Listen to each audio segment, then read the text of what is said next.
You know what it's time for? It's time for some beef Dino Ribs on Texas 2.5. Let's get it rolling.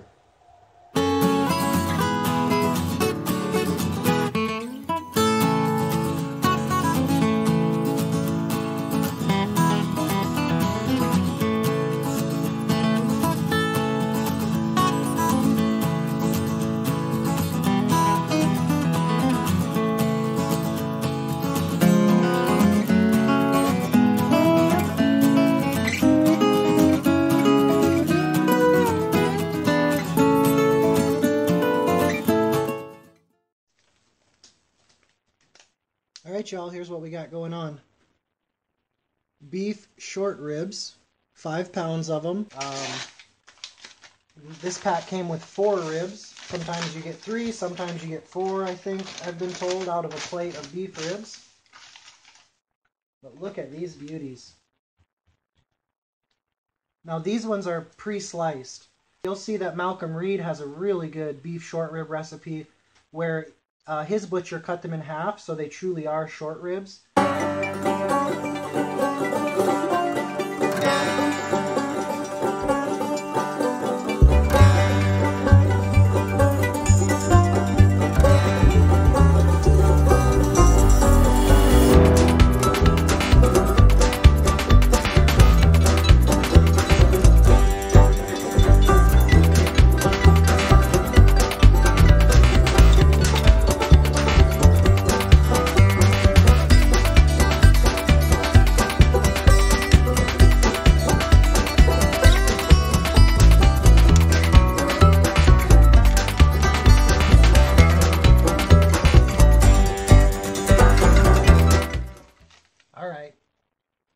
I'll cave in.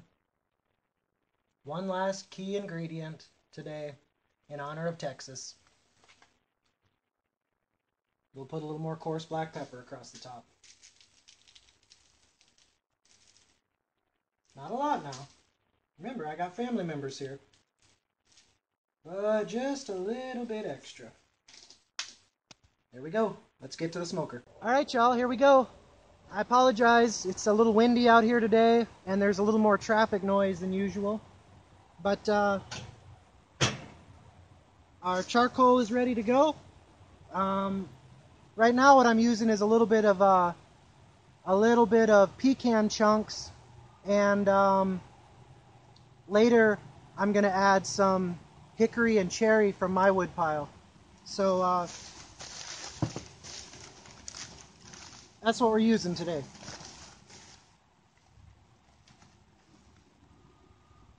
Look at those beauties. Each one of these is over a pound. Remember, this was 5 pounds, 4 ribs, so each one of these is about 20 ounces. Let's get them on.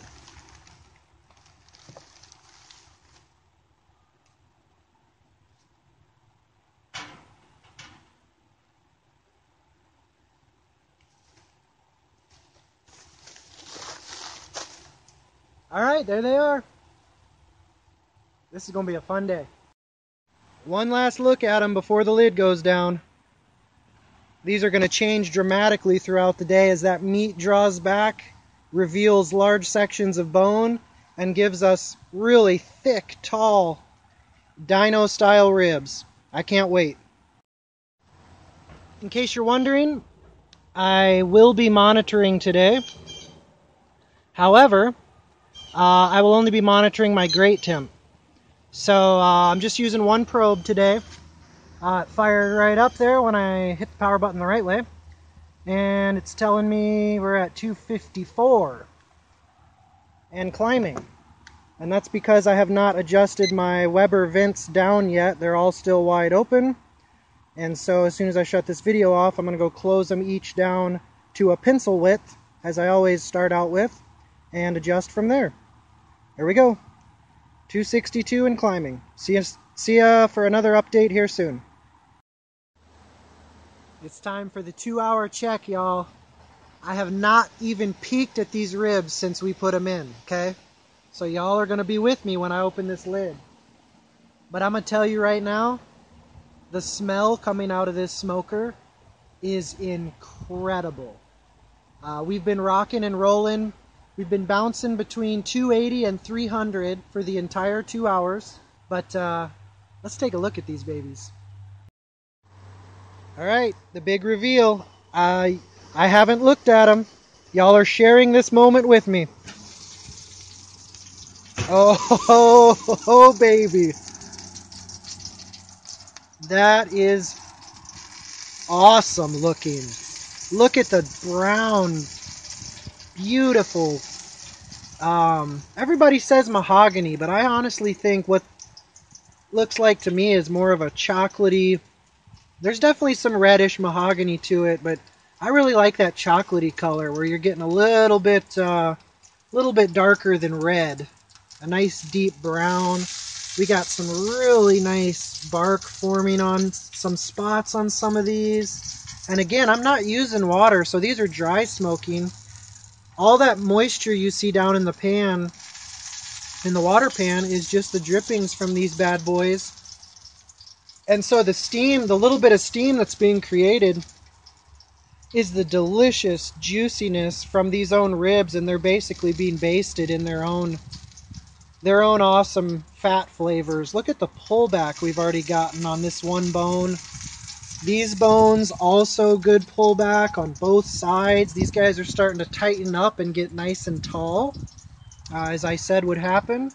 And I am thrilled with the way these babies are looking. Look at the juicy fattiness down in these caverns. That's looking awesome. All right, I'm going to close her up, and I'm going to start checking her every hour now, I think. I'll see you in an hour. All right, y'all, 3.5 hour check. I just raked the coals, knocked the ashes off. We had dropped down to about 265, I believe. And I want to get that back up to 275, 280.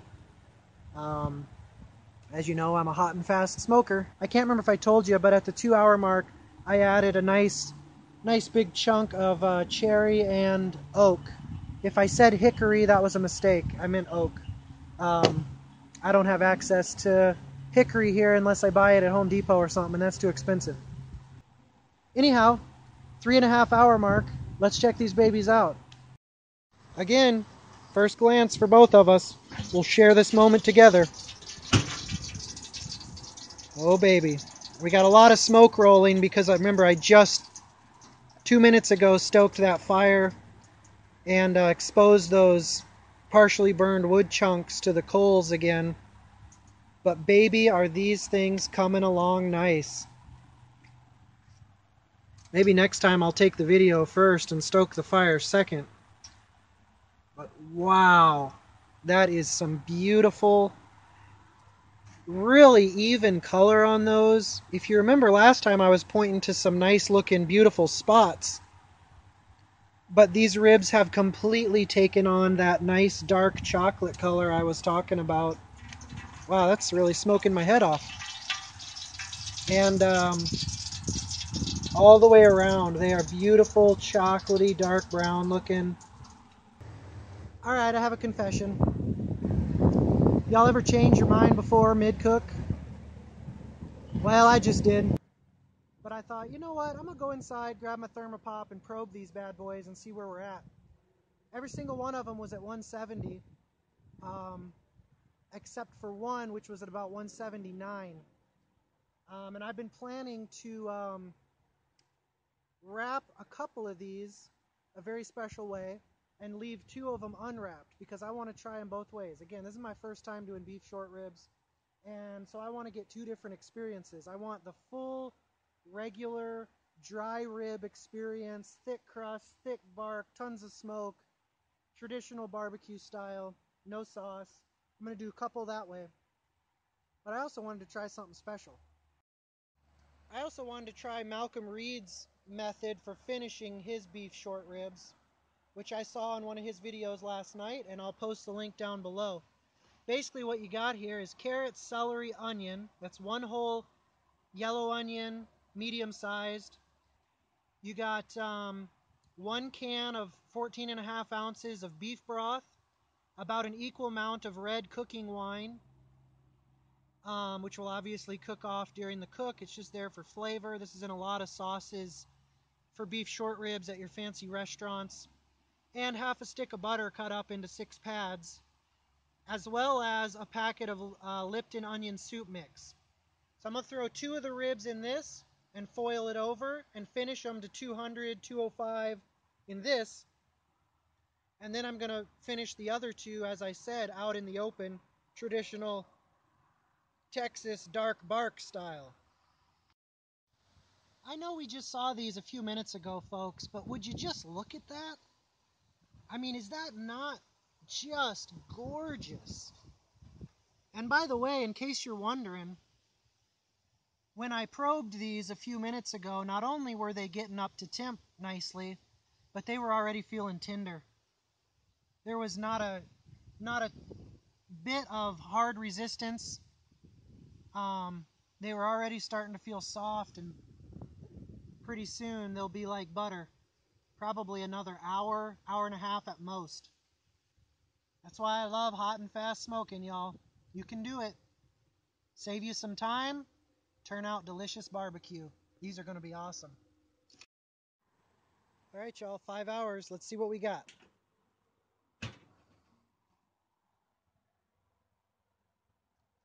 Still looking beauteous. Let's adjust our thermopop so we can read it from the left-handed position. Man, that is tender. 200. Let's try this guy here. 199. Let me just probe for tenderness here. They feel absolutely amazing. I'm going to pull those 2.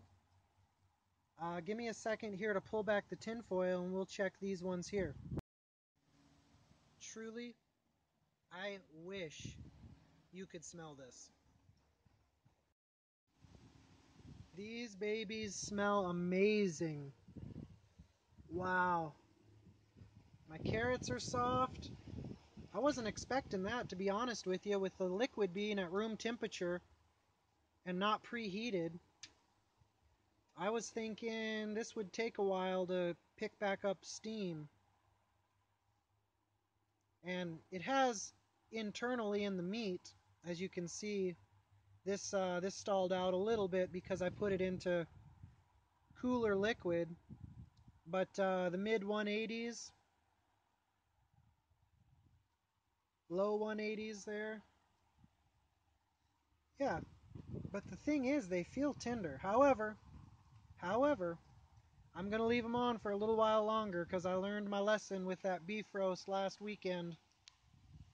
Don't take anything for granted. So I'm going to wrap these babies back up, leave them in here for another 30 to 45 minutes.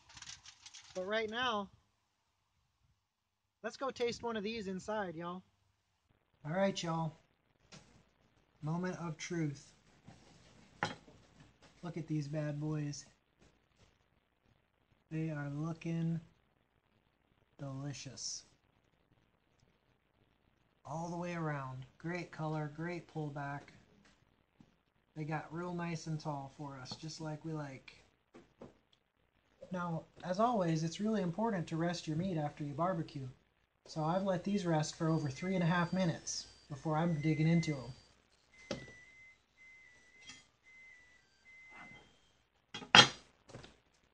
That was our ridiculous oven alarm, in case you were wondering what that little jingle in the background was. If anybody knows how to turn that off, let me know.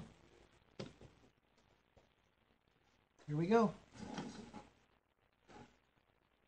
Now I would love to just take a bite out of the middle of one of these. However, I want you to see a nice organized cut so you can see the smoke ring. Oh baby. I can already tell. This won't disappoint.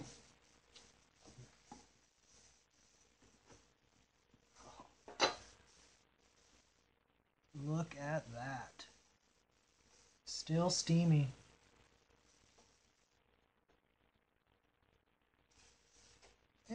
Yeah, I'd say we have some juice, y'all. Now, unfortunately, because of my impatience, that's actually too hot still to take a bite of. So, give me 3.5 more minutes. Let's call it 90 seconds.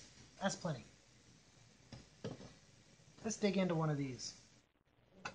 Here is an end piece with tons of bark, and just look at that fatty, glistening goodness. Now remember, I did not glaze these. I didn't put any liquids on these. Once they went in the smoker, with their rubs on them, these two ribs smoked the whole time, all natural.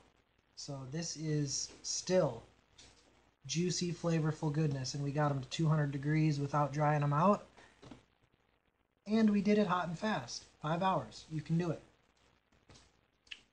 Here we go.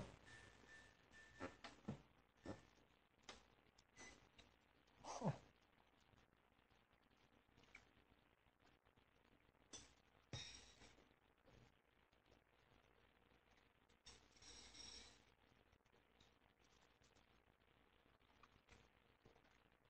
That's my first ever bite of Dino Rib.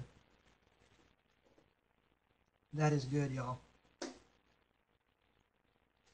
I guarantee you the stuff out in that pan is going to be more tender, but there's no way it's going to be more beefy and traditional barbecue rub, bark, smoke flavored than these babies right here. That was delicious. Let me get one of these. This is from the middle. Beautiful smoke ring, still plenty juicy. Look at that glistening goodness.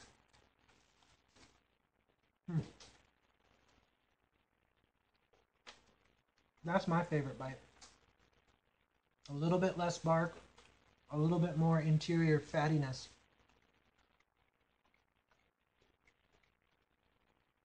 That is so good. You guys gotta try this if you've never done Dino Ribs. They are, I almost said dynamite, but that would be a really cheesy pun, and I wouldn't do that on this channel to you. Y'all know that. No humor here. We don't do humor on Texas 2.5. We're very serious about our barbecue. Anyhow, I'll bring you back when it's time to check those braised version. And I can't even wait to try those and just see the different complexities and goodness that those bring to the party. But these were awesome. Man, if you've already done these before, you know what I'm experiencing right now for the first time, and you can give me some congratulations down below. I have finally joined the Dino Rib Club, and man, is it worth it. These things are awesome. What am I thinking? I gotta take at least one bite out of the bone, right? I'm not going to be able to do that with that other set because they're going to be fall off the bone braised deliciousness. So here we go, my first ever dino bite right out of the middle of this big old delicious juicy looking beef bone. And you can bet you I'm going to be biting right here from the fattest part. Oh. That was the best bite yet. Smoking hot. That was so fatty. That is so much like brisket. And yet, it has like a hint of that roast flavor. We did a beef roast in our last video. And this is almost a hybrid. It's like a fatty, rich brisket roast. It's like you're crossing the best virtues of a brisket, that crusty outer bark, that fatty deliciousness, with the beefy bite and flavor of a good quality beef roast. It's like both of them going on right here on this rib bone, which makes sense because hey, rib meat is high quality meat. That's where we get our prime rib from. So this right here is awesome, folks. Very good. That was definitely the best bite yet. Getting right in the middle of that rib. And it has nice bite. It didn't fall off on me. Perfect. These are beautiful. I highly encourage you to run out and get you some right now. Go get some beef ribs. 6 hours. I'm expecting them to be done. Oh my goodness, that smells incredible. And this beef rib has completely come off the bone. That whole chunk of meat just fell over into this incredible liquid that we made earlier. I don't even need to check a temp. Oh boy. That is some tender, tender goodness. 201. 204. And they are probing.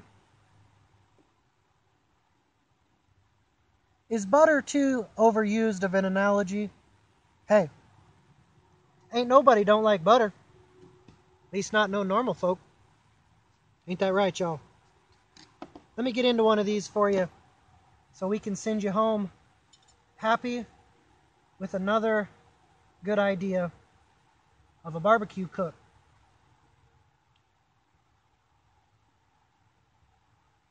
I know, let it rest, whatever. Whatever.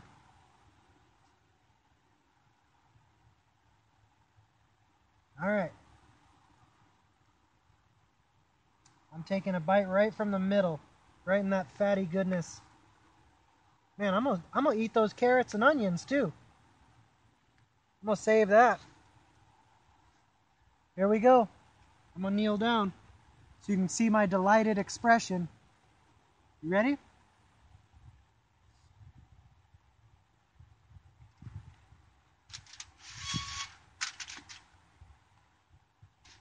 That's delicious. Here's the thing. We left them out in the open smoke for 5 of the 6 hours. So these actually don't taste that much different than the other ones. The difference is these are more tender, definitely more tender and moist, and just a hair less of the barky barbecue thing going on. But they still have just as much smoky flavor as those other ones did because we left them on, both of them, beyond the point when they would accept any more smoke. So they both got maximum smoke flavor. These ones just got a little bit more moist and juicy in this braising liquid. I say there's a place for both of these. I would not be able to say you should only do one or the other. One is an A+, one is a B. Wow. Let me take another bite of that. These both have a worthy place in the pantheon of barbecue items. This one's still got a good smoke ring on it. Actually, that entire piece I have right there is all smoke ring.